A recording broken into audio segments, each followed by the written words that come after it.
Assalamualaikum warahmatullahi wabarakatuh. Salam. Nih, jadi yang nanyain gue kemana kan, banyak yang DM gue kan, bang perang dingin mana, perang dingin mana? Tar dulu, perang dingin kita istirahatin dulu. Sekarang gue mau berguru. Waktunya gue belajar sekarang, kasih kesempatan gue untuk belajar. Ustadz Musa, terima kasih banyak udah mempersilahkan saya hadir di tempat ini. Ini tempat gue belajar. Anak-anak tuh banyak yang nanya gini, Ustadz, Cin, lu nih baca buku apaan sih? Bisa ngomong ini, bisa ngomong ini, bisa ngomong ini. Banyak yang nanya kayak gitu. Nah, ini gue mau kasih tahu, beliau adalah salah satu buku berjalan yang sering gue baca. Asik gak? Beliau nih orangnya, biar kenal juga, Ustadz. Jadi kita nih juga berguru gitu. Gue tuh juga belajar. Kayak gitu. Ustadz, apa kabar, Ustadz? Baik. Tapi sebenarnya nggak mungkin ada manusia yang nggak belajar dari yang lain. Jadi kelihatannya ente berguru sama Ana, padahal sebenarnya Ana juga bisa berguru sama ente. Nggak mungkin. Karena ini tutorial rendah hati namanya. Oke, siap. Nggak, karena pada hakikatnya kan selain Allah Subhanahu Wa Taala yang kita yakini sebagai musabbibul asbab, semua manusia bisa menjadi sebab sekaligus akibat sekaligus sebab. Jadi interaksi itu mutual. Gitu. Betul. Misalnya kita bisa belajar dari kata nggak? Bisa. Apakah kata guru? Kan, tapi kita bisa belajar. Kita bisa berguru dari apapun sebenarnya. Jadi sebenarnya mungkin ya secara hierarkis orang perlu menyebut ini guru, ini murid, tapi pada hakikatnya bisa saling belajar. Kalau misalnya guru nggak punya murid, nggak ada, jadi nggak jadi guru. Nggak juga. jadi guru juga, iya. Kan Betul. Oke, ini punchline pertama ya, quotable nih, buat Instagram. Ustadz. Kita langsung masuk ke pembahasan yang paling menyelekit mudah-mudahan. Mana yang lebih mulia, Ustadz? Menjadi seorang gamers yang kemudian bisa punya uang banyak dan bermanfaat buat orang, sama orang yang belajar agama tapi pada akhirnya nggak bisa kerja, nggak bisa punya uang, ya nggak bisa bermanfaat buat orang. Wah, repot juga ya kalau suruh menilai begitu. Tapi begini, pada akhirnya peran apapun yang dilakukan manusia dan status apapun yang dia miliki, sebetulnya dia pasti bisa bermanfaat. Bisa bermanfaat, hanya saja kategori manfaatnya yang beda-beda. Ada yang sifat manfaatnya itu mungkin motivasional, seperti agama. Agamawan atau orang yang belajar agama ya sifatnya motivasional, motivator lah ya. Motivator juga. Agama itu kan bisa memberi pelipur buat manusia yang sedang gelisah, bisa juga menjadi petunjuk karena dia bicara tentang sesuatu yang tidak terlihat, yang ada di alam yang belum terjadi dan lain sebagainya. Gamers juga bisa menjadi orang yang bermanfaat sesuai dengan kapasitas dia. Tadi contohnya misalnya gamer yang punya duit dan lain sebagainya bisa berbakti kepada orang tua, keluarga, memberi yang miskin, menyekolahkan yang tidak mampu dan lain sebagainya. Intinya adalah manfaat-manfaat yang konkret. Tapi kalau dibilang dalam tataran konkret ya sepertinya yang gamers yang punya duit itu lebih bermanfaat dalam tanda kutip ya, dibandingkan dengan orang yang belajar agama atau agamawan, karena mereka tidak bisa mungkin memberi memenuhi kebutuhan konkret dan biologis dan fisikal dari manusia pada umumnya. Tetapi agamawan yang benar, kalau ini sama-sama benar ya, gamer yang benar, agamawan yang benar ya. Agamawan bisa mengisi dan memberi manfaat bagi manusia lain di dimensi manusia yang bersifat rohani, bersifat mental, psikologis, psikis. Sekarang kita tahu, misalnya banyak ajaran agama itu memberi jalan keluar bagi manusia. Nah, jalan keluar ketika apa? Ketika dia tertutup pikirannya, dia tidak tahu mau melakukan apa. Dan kalau kita lihat, wahyu Allah juga isinya seperti itu, mengingatkan manusia tidak boleh putus asa, bahwa segala sesuatu itu tidak seperti yang dia bayangkan, Misalnya kita sering kutip ayat Quran misalnya inna ma'al usri yusra. Artinya kenapa kok Allah menyampaikan kepada manusia, mengajarkan bahwa bersamaan dengan kesulitan ada kemudahan. Loh, kenapa kok ini kata-kata bersamaan ini dimunculkan? Karena manusia itu ketika mengalami kesulitan, dia tidak memikirkan bahwa dalam kesulitannya ada kemudahan. Nah, Allah memberi jalan. Nah, Allah memberi jalan ini melalui wahyu yang kemudian diajarkan oleh nabi atau para nabi sebelumnya, yang kemudian diajarkan oleh agamawan-agamawan yang benar. Nah, ini contoh kontribusi agamawan kepada kehidupan manusia. Jadi membuka cara berpikir, gitu. Oke, gini Ustaz. Ana nih kan kebetulan punya anak, ya kan? Dia akan menjelang dewasa lah. Ana kebetulan suka main game. Istri itu suka kayak ngomel-ngomel lah. Main game nanti ditiru sama anaknya. Ya oke, mungkin kekhawatiran itu bisa kita rasionalisasi lah. Anak ngelihat pola bapak kan jadi ngikut main game juga. Pertanyaannya di sini. Ana yakin yang suka main game bukan cuma Ana. Banyak bapak-bapak muda di luar sana yang suka main game. Dan bisa jadi mungkin sebagian anaknya udah juga suka main game. Pertanyaannya begini, Ustaz. Kalau malah dinasehatin jangan suka main game. Kan dulu gitu. Jangan main game, nanti nggak belajar, nggak pintar, nggak bisa kerja, nggak bisa nyari uang. Sekarang yang main game faktanya lebih kaya daripada orang yang belajar. Itu kan faktanya kayak gitu. Iya. Nah, kita nggak mau highlight istilah kaya, tapi kita mau pakai bahasa agama lah. Karena ini channel Kupas. Bermanfaat. Menurut Ana, orang itu tidak bisa baik sebelum dia kaya. Ana berpendapat bahwa nggak mungkin orang bisa menjadi orang yang benar, lurus, baik, bermanfaat untuk orang kalau dia nggak kaya, nggak mungkin. Jadi ada kontradiksi pada narasi agama yang di satu sisi berbicara tentang kedermawanan, khairun nas anfa'uhum linnas, baik-baiknya manusia ada yang paling bermanfaat.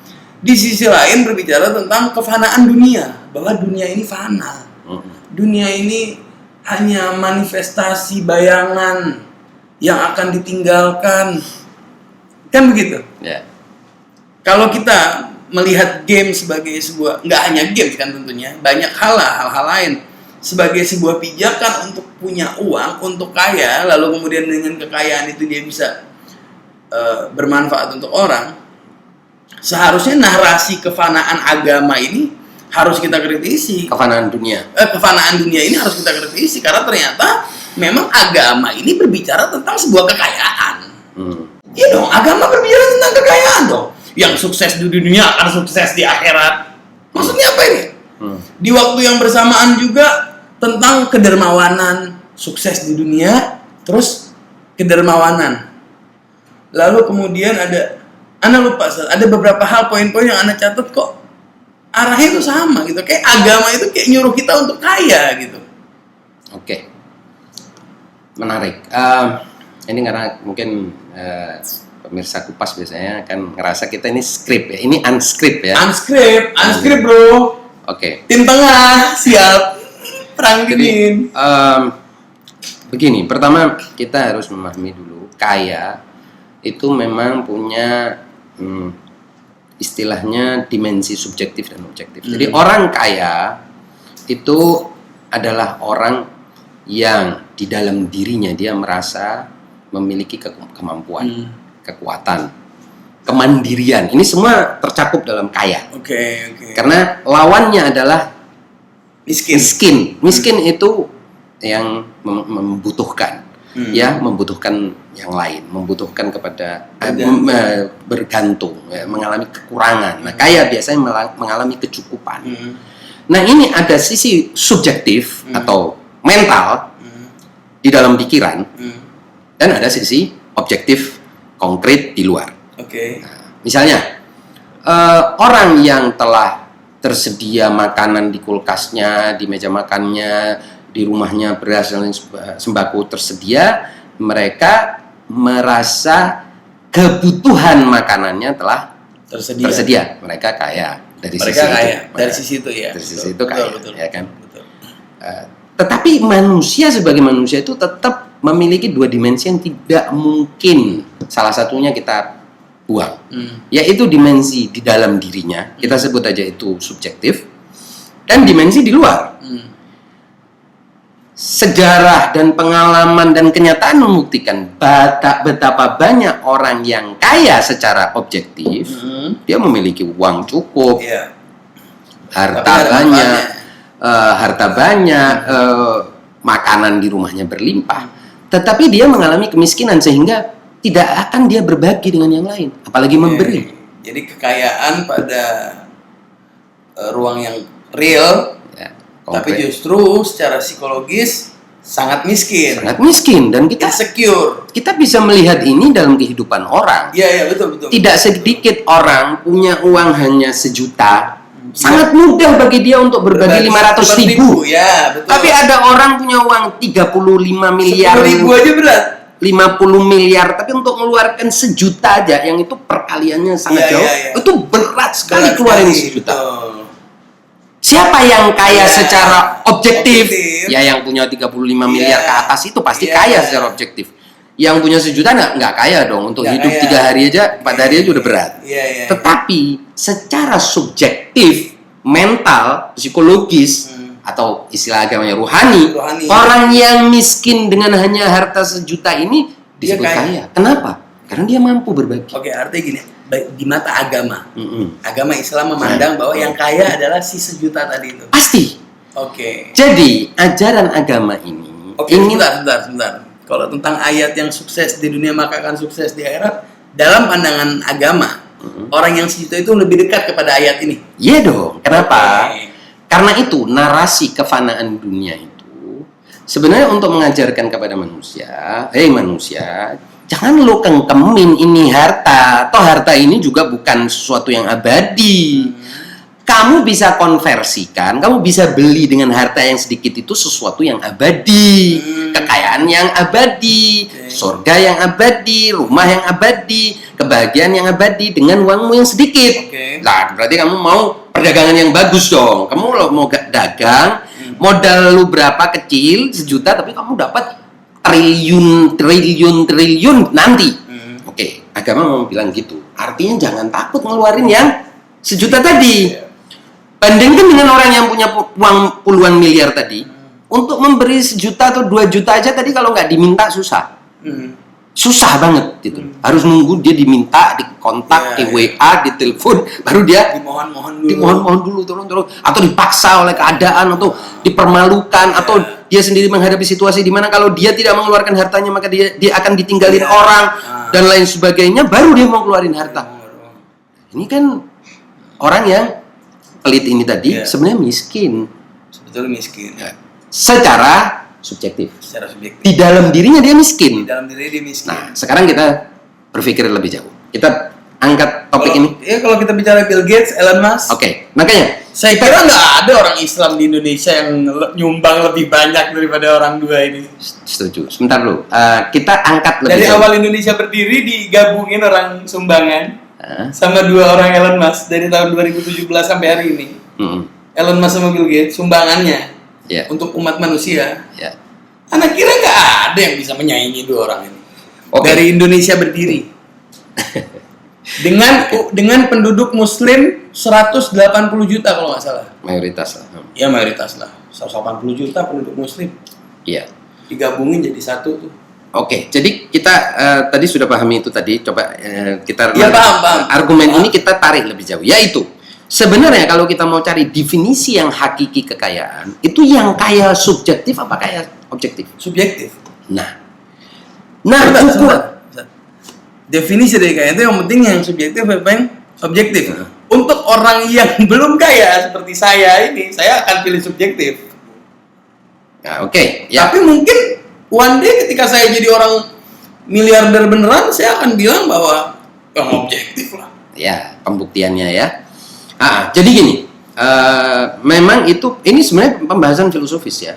Oh, filosofis. Ya filosofis karena kita bicara tentang nilai eksistensi, ya.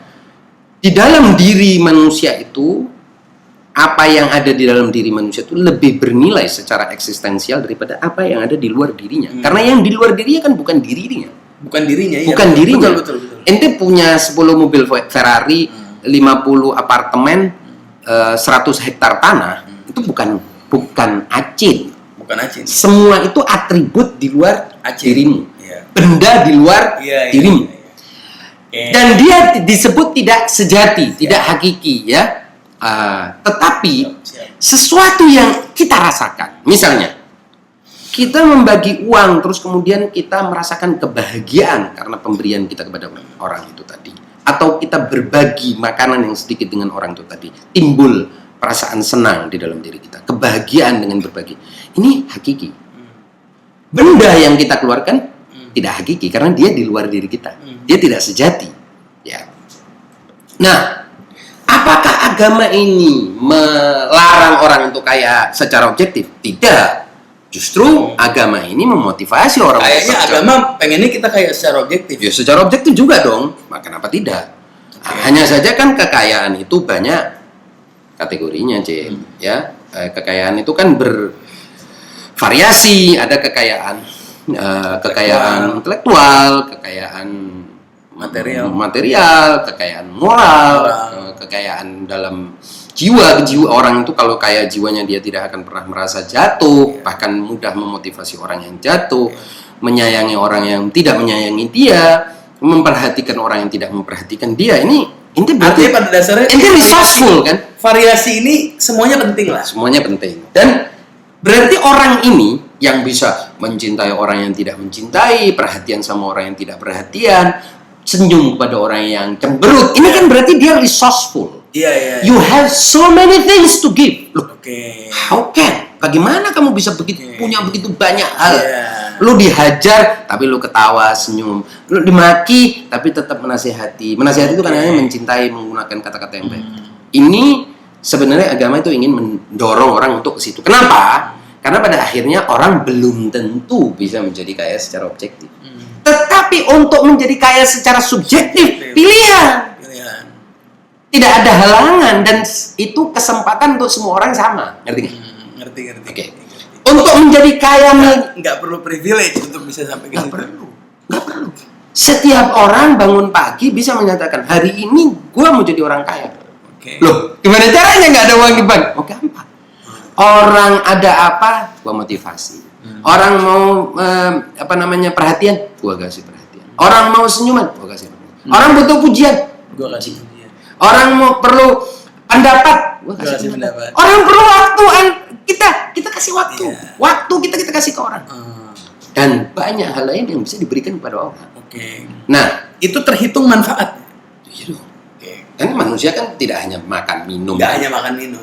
Manusia butuh didengerin. Itu didengerin, bahkan artinya nggak kalah penting lah. Didengerin sama ditraktir makan itu kadang bisa jadi nilainya didengerin itu lebih berarti daripada ditraktir makan. Iya, dan itu disebutkan dalam Al-Quran, qaulun ma'ruf khairun min shadaqatin tatba'uha adza.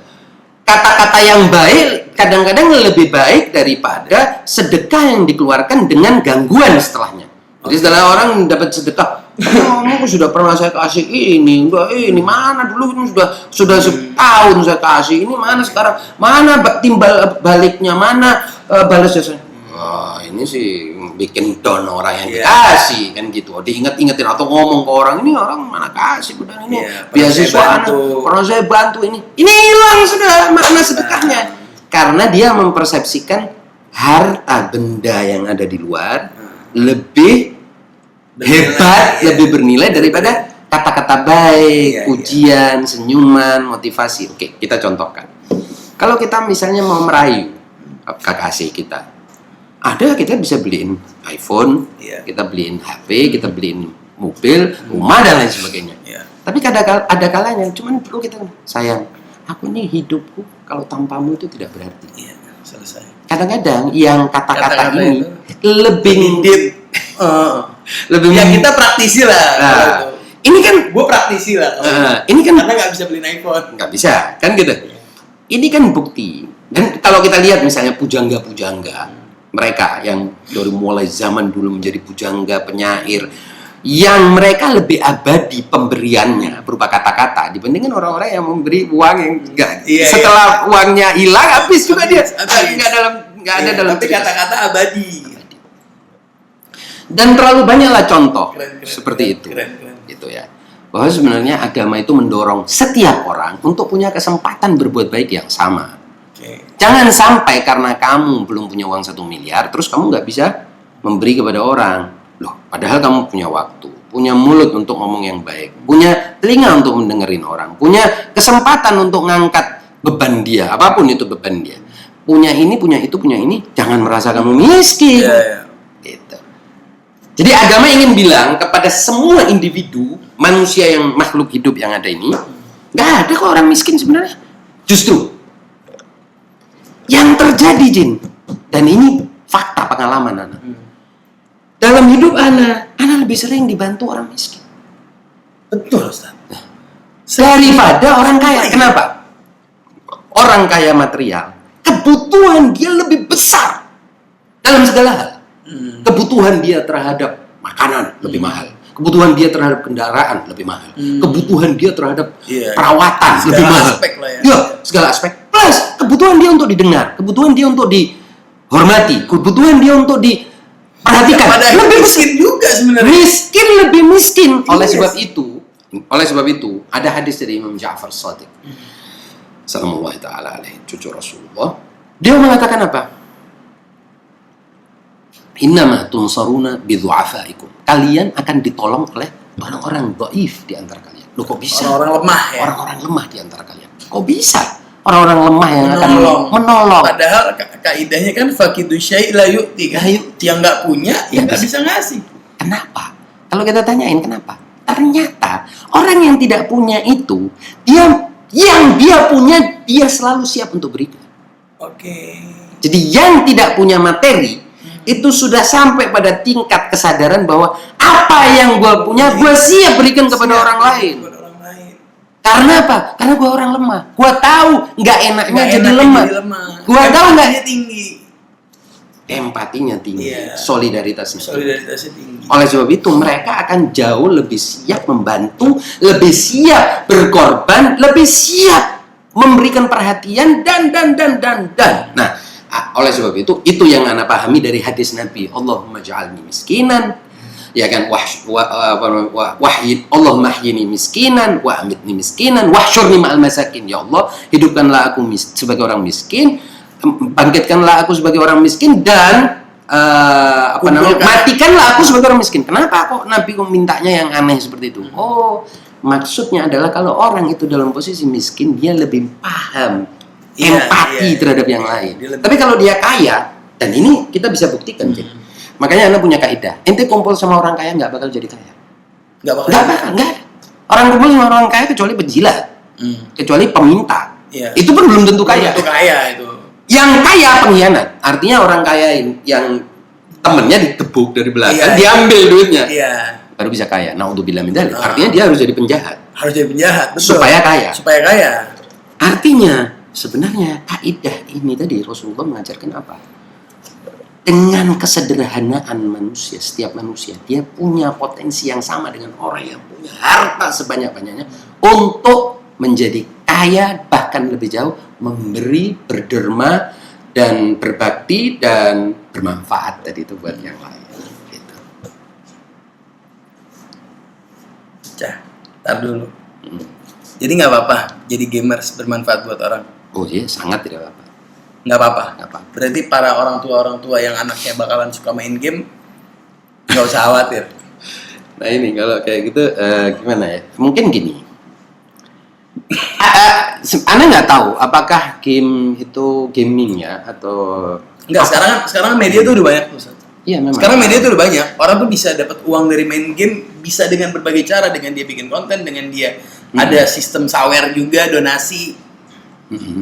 Jadi Anda punya teman baru-baru ini, awalnya dia YouTuber, terus YouTube-nya jatuh, main game, lumayan lah dapat uang. Kita nggak bicara manfaatnya. Kalau kita bicara bermanfaat atau enggak kan pribadinya masing-masing dong.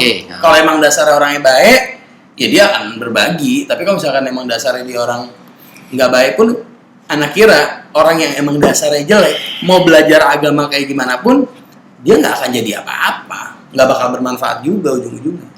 It's a good point. Ini exactly poin yang perlu kita highlight ya. Oke. Jadi kita tegaskan bahwa orang ini statusnya apapun, kalau dia buruk, dia buruk. Mau dia berserban, berjenggot, atribut keagamaannya menumpuk, atau dia kelihatan sangat tidak beragama, dia ini tidak kelihatan atribut-atribut sok-sok ketakwaan dan lain sebagainya. Pada akhirnya orang buruk dan orang baik itu diukur dari apanya? Dari sikap dia. Sikap itu di dalam hatinya, pikirannya, sikap ya. Sama perilaku lahiriahnya. Oke. Makanya Islam itu kan menghukumi jadi niat dan eksekusi. Niat dan eksekusi. Okay. Contoh, tidak sedikit orang ya, bahkan sholatnya saja itu dikutuk sama Allah dan dikutuk oleh sholatnya. Wailun lil musallin. Oke. Kenapa? Karena dia bukan Allah yang dituju. Bukan sebenarnya dia dirinya. sedang menyembah dirinya. Sendiri. Dia kagum dengan sholatnya. Dia kagum dengan sholatnya. Dia sebenarnya menyembah dirinya. Wailun Allah bilang lil musallin. Celaka orang-orang yang sholat seperti ini. Karena dia nggak sedang menyembah Allah. Dia nggak sedang menyembah Allah. Dan ini berbahaya. Kalau ente lama-lama menyembah diri ente sendiri, ente anggap diri ente besar. Ente jadi Tuhan, ente jadi penindas, tiran dan lain sebagainya. Pakaian apapun yang ente pakai, jidat ente sehitam apapun, ente punya tumit sehitam apapun, tidak berguna. Nah, sebaliknya, ada orang yang memang dia berniat baik. Jadi dari mulai hatinya, dia merasa tidak memiliki apa-apa. Saya cuma punya senyum, ya udah, saya kasih aja orang senyum. Dia akan senang dengan senyuman saya. Saya kasih aja dia pendapat yang memudahkan dia, pandangan yang mencerahkan dia, apapun. Nah, keinginan dia untuk berbagi ini membuka jalan bagi dia untuk berbuat baik, lebih daripada orang yang tadi soal itu. Begitu juga, apalagi kalau dia punya duit, dia niat. Bahkan sekarang ini kan ada istilah itu di kalangan orang-orang yang bahkan tidak terlihat beragama lah ya, entah beragama atau tidak. Sekarang kan ada istilahnya itu kebaikan spontan. Kebaikan spontan itu apa? Ente lihat orang tidak punya, ente tidak kenal sama dia, bukan teman dia, bukan siapa-siapa dia, dan ente langsung memberi, berbagi, harta dan lain sebagainya. Ini bagian dari ternyata itu efeknya ke dalam diri orang yang memberi itu jauh lebih besar daripada ente memberi orang yang ente tak tahu, terus dia sering minta, sering ini, nggak ada perasaan enak. Karena itu seperti ente ditagih. Nah, itu beda. Jadi banyak sekarang orang yang mengedepankan pemberian yang bersifat spontan itu tadi. Nah, gitu. Oke. Jadi niat dan eksekusi lagi-lagi itu. Nah. Nggak tahu ini terakhir atau enggak, terakhir atau enggak, tergantung. Bagaimana Tuhan melihat Ana sebagai seseorang yang punya list orang-orang susah untuk dibantu, tapi ya Ana sendiri juga susah mau ngebantu, dan Ana yakin banyak orang kayak begitu di luar sana ya. Apalagi tadi antum baru aja menjelaskan orang-orang yang nggak punya itu, orang-orang doif, mustadafin itu jauh lebih punya empati ketimbang orang-orang kaya kan. Terus gimana Tuhan melihat kita, orang-orang yang lu aja nggak susah, tapi hidup lu pengennya ngebantuin orang mulu. Kadang Ana berpikir gini, ini kayak Tuhan kayak enek sama gue nih. Salah. Ana kadang mikir gitu, Tuhan kayak lama-lama enek sama gue nih. Kayak ngeliat orang so jagoan, so hero tuh gak sih? Kalau menurut antum nih, coba meminjam paradigma Tuhan. Wah, ya nggak bisa juga kita bicara. Oke, subjektivitas antum. Subjektif aja ya. Subjektif aja. Menurut Ana, Tuhan tidak melihat apa yang di luar sebagaimana manusia melihat sesamanya atau makhluk melihat yang lain. Innallaha la yanzuru ila suwarikum wala ila ajsamikum walakinnallaha yanzuru ila qulubikum. Kenapa Allah punya privilege sebagai Tuhan untuk melihat relung-relung terdalam kita? Karena dia Tuhan. Karena dia menciptakan, dia yang tahu segala sesuatu. Tidak ada yang tertutup, tidak ada yang rahasia pada Tuhan. Nah, oleh sebab itu sebenarnya orang-orang itu yang paling penting dalam kaitannya dengan Tuhan. Nah, kalau bicara hubungan antar manusia, beda dengan hubungan antar Tuhan. Beda. Hubungan dengan Tuhan, jaga wilayah privat lo, jaga wilayah hati lo. Kalau hubungan dengan Tuhan, hanya Tuhan yang tahu hati lo. Oke. Tapi kalau hubungan sama manusia, jaga wilayah zahir. Jaga wilayah itu. Misal, kamu nggak suka sama orang, ya kalau nggak kamu ucapin, nggak kata-kata, Nggak ada. ya Ya nggak masalah. masalah, nggak suka. Nggak ada masalah, iya. Tapi Tuhan tahu kamu nggak suka sama dia. Iya. Dan Tuhan pengennya kamu suka, artinya kamu lebih baik suka sama orang, husnudzon sama orang, dan itu wilayah Tuhan yang tahu. Oke. Daripada kamu benci dia. Apakah ada masalah, misalnya, dua makhluk manusia dan manusia satu A dan B ini saling nggak suka, tapi saling nggak ngelontarkan kebencian atau ujaran kebencian atau tidak saling memukul, nggak ada masalah. Bisa jadi suami istri mungkin saling nggak suka sampai mati. Sampai mati. Ya, bisa jadi nggak tahu. Di wilayah manusia nggak ada masalah. Nggak ada masalah. Itu bagus. Nggak tahu ya bagus atau enggak, tapi maksudnya Ya, anak kira kalaupun daripada apa-apa benci, ngomong-ngomong. kalaupun benci jangan Kebencian dimunculkan. dimunculkan dapat Pasti tempo. ribut. Maka dalam melihat sesama manusia kita melihat yang luar. Tapi Allah menekankan kalau urusan sama aku, kata Allah, aku nggak ngelihat apa yang ada di luar. Mau ngapain? Itu kan kamu bisa nipu. Bisa nipu. Aku lihat daleman. Dalamannya dulu ya. Udah. Maka manusia kita ini yang penting tuh jaga daleman Dalaman. kita. Kalau Kalau mau berhubungan sama Allah nih ya. kalau mau berhubungan sama Allah nggak bisa bilang, ya Allah, aku sudah sholat. Nggak bisa. Lu sholat untuk nyembah diri lu, untuk Iya. untuk dilihat orang, untuk tampil di hadapan orang, ya Allah tahu lah. Gitu lah. Kalau berhubungan sama orang jangan ngomongin niat. Jangan ngomong niat. Mungkin. Kalau ngomong sama orang jangan bilang, saya ini tulus sama kamu. Iya, Terus jangan. apa gunanya tulus lu? Apa gunanya tulus kamu? Iya, Gak ada iya, gunanya. iya. Buktiin. Buktiin. Lakukan sesuatu. Lakuin. Realisasikan. Iya, Gitu. iya. Ucapan-ucapanmu, misalnya omongan itu mungkin hanya berguna untuk Iya. beberapa saat, dalam kondisi tertentu berguna, ya kan, meskipun isinya basa-basi. Tapi pada akhirnya tuntutan orang kepada perbuatan nyata. Ngutang, bilang gue nih niat bayar udah dari kapan tahu. Niat. Iya. Hubungan sama orang, Hubungan jangan sama- niat dong, bayar bayar. dong. Iya. Kalau nggak bayar-bayar, orang nggak tahu kalau kamu ini serius mau bayar. Benar. Keseriusan kan nggak bisa kelihatan. Nggak. Apakah orang kalau begini serius? Iya, Begini iya, nggak? iya, iya. Nggak tahu. Uh-huh. Bisa ditipu tampilan luar. Allah nggak bisa ditipu Allah dengan nggak itu. bisa ditipu. Tetapi Allah Subhanahu wa taala juga lebih jauh karena manusia ini terdiri dari hati yang bersifat rahasia atau subjektif dan tubuh yang bersifat tampilan lahiriah. Format luar ini juga harus mendukung format batinnya orang. Nah, jadi misalnya kata-kata di dalam Al-Qur'an berulang-ulang alladzina amanu wa amilus sholihat. Kenapa kok iman yang adanya di dalaman manusia kok selalu bergandengan dengan amal soleh? Nah, ini supaya dibuktiin. Jadi nanti ini interaksi antara luar dan dalam ini tadi makin menguat, makin kuat dalamnya. Makin serius dalamnya, luarnya juga makin serius, dan begitu sampai interaksi itu menjadi sempurna. Iya, iya. Gitu kira-kira. Iya. Mantap banget ini. Dalam banget ini. Ya, Ustaz, enggak gini lah. Ustaz. Kita membuat simulasi sedikit ya tentang orang yang balik lagi ke game. Kenapa? Karena Anda suka banget main game. Ya. Tapi dari main game kadang kita bisa dapetin hal-hal filosofis gitu tentang kehidupan. Bahkan tentang ketuhanan pun kadang Anda belajar dari game. Oke. Tentang penciptaan segala macam. Nah, ada momen dimana kita itu main game,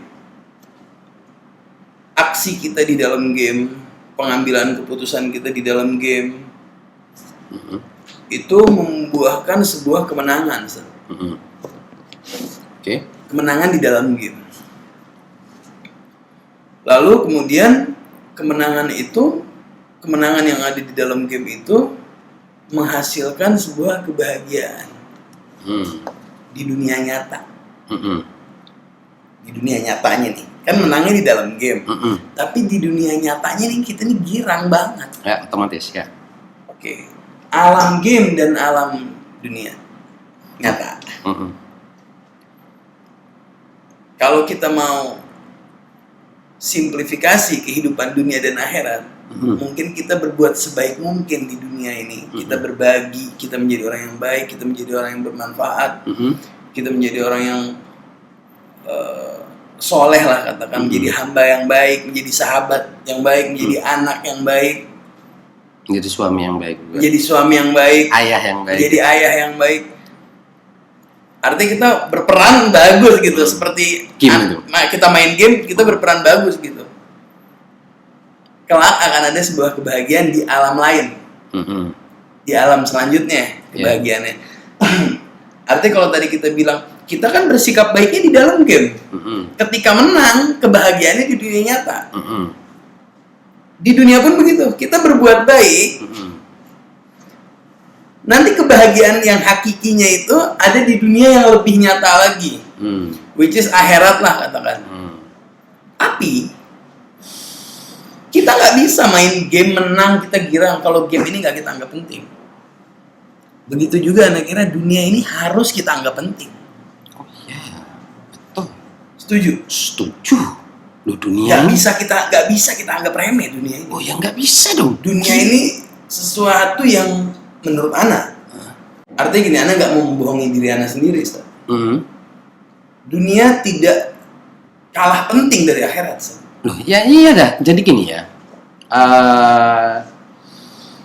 tidak ada orang yang bilang dunia ini remeh. Orang di dunia ini kan para nabi diturunkan, wahyu Allah diturunkan dan lain sebagainya, semua kan di sini. Dan perbuatan baik yang terciptanya di sini.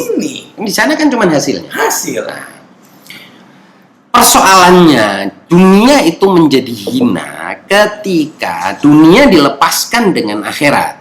Jadi dilepaskan dari akhirat. Dia menjadi kehilangan maknanya. Kehilangan makna. Karena, kehilangan makna. Nah, jadi kayak misalnya, ente main game, tapi ente di dalam game. Ini bukan main dong. Bukan main ya. Ente jadi ikon-ikon di game itu dong. Dipermainkan justru. Ketika jadi ikon di game itu, apakah itu artificial intelligence atau apa, mungkin nggak punya perasaan. Nggak punya. Atau jadi stick doang. Apa bisa merasakan kebahagiaan dari permainan game? Nggak bisa. Jadi dunia itu sangat berharga, bukan hanya sangat berharga, niscaya, sebuah keniscayaan, keharusan. Dan tidak bisa tidak harus ada dunia, karena dengan adanya dunia inilah ada akhirat. Tetapi ketika dunia ini kita pikirkan sebagai sebuah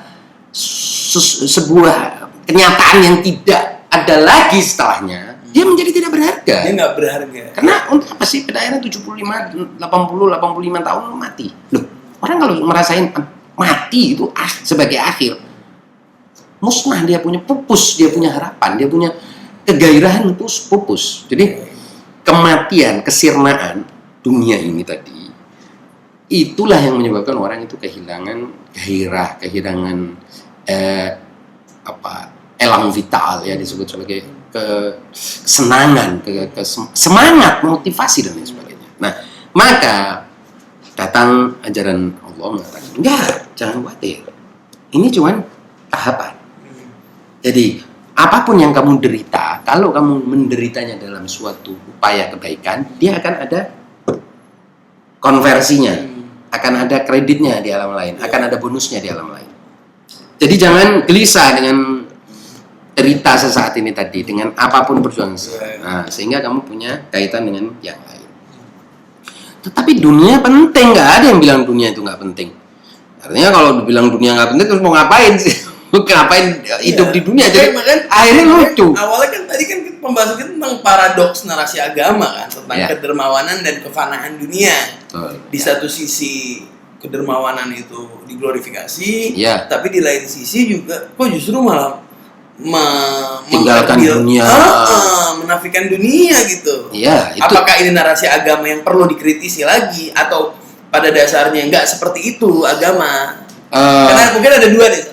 Ada yang muncul di publik ketika orang berusaha menyikapi agama, ya agamanya tentang kesederhanaan, tentang penerimaan, tentang sabar dan syukur, bukan tentang kemewahan, kan gitu. Ada lah pendapat-pendapat seperti itu. Walaupun pada faktanya ustadz-ustadz di TV kaya-kaya kan gitu. Kaya. Mobilnya mobil mewah. Ya, mereka mau mengatakan, kamu tinggalkan dunia buat aku. Jangan mobilnya buat Ana gitu. Iya. Atau harta yang ada di saldo buat anak, Iya. biar saldoan yang bengkak. Betul. Jadi gini, itu pendapat ya banyak sebetulnya pendapat keagamaan yang beredar itu kan pendapat keagamaan yang sepenggal-sepenggal. Yang akibatnya memang mentwist cara berpikir orang, merusak dan kemudian akhirnya orang yang waras nggak mau beragama. Kenapa? Agama yang gila itu tadi, yang nggak masuk akal, nggak akan dipakai oleh orang yang waras. Nah, itulah mengapa banyak orang meninggalkan agama sebenarnya itu. Iya, iya. Banyak orang meninggalkan agama karena banyak orang para juru dakwah Para agama juru ini dakwah, sebenarnya manipulator goblok, jubirnya ya manipulator ya, Yang sialan sebenarnya. bodoh, yang mereka mempresentasikan agama yang semerawut, ya nggak masuk di akal orang, Nggak ya masuk orang ya, kalau buang. orang, iya, iya. Karena itu kenyataan banyak seperti Betul. banyak dan itu banyak banget. Ah, banyak Indonesia banget. sekarang ini. yang kemudian kalau kita lihat akhirnya orang yang sedikit belajar, sedikit tahu dunia, waras, punya pengetahuan, wah nggak mau. Nggak mau lah, jijik. Jijik dan merasa ini apa-apaan. Iya, iya. Nggak masuk akal kalau begitu. Tipuan jenis baru nih. Tipuan jenis baru dan mereka bisa dengan mudah menemukan itu semua. Iya, iya, iya. Karena kira itu persoalannya. Jadi presentasinya yang gagal gitu. Produknya bagus tapi presentasi produk itu menyebabkan orang kemudian tidak suka dengan produk itu. Gitu. Cakep. Butuh quotes nggak? Quotes lah, Ustaz. Quotes lah. Apalah gitu quotes. Ya. Jadi kembali soal kekayaan. Oke. Kaya itu adalah sebuah sikap kita cukup sikap confident, percaya diri bahwa kita sebagai manusia, siapapun kita, itu memiliki kemampuan untuk hidup mandiri, bahkan memberi. Itulah kekayaan hakiki. Jadi hidup mandiri dan mampu memberi.